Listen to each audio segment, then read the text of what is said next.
Nanindigan naman ang ombudsman na hindi immune ang mga senador at kongresista sa mga inilabas nilang mga resolusyon ng dismissal at suspension. Ito ang balita ni Monokson. Tinutulan ng Office of the Ombudsman ang mga pahayag na hindi sakop ng dismissal o suspension order ang mga miyembro ng mababa at mataas na kapulungan ng Kongreso. Ayon sa Section 27 ng Republic Act 6770 o ang tinatawag na Ombudsman Law, lahat ng provisionary orders ng Ombudsman ay immediately effective and executory.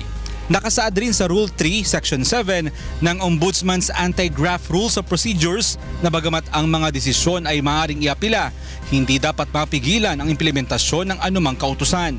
Taong 2013 na maglabas ng order si Ombudsman Conchita Carpio Morales na lahat ng mga pinuno ng mga ahensya ng pamahalaan ay obligadong ipatupad ang mga desisyon at kautusan mula sa kanilang tanggapan.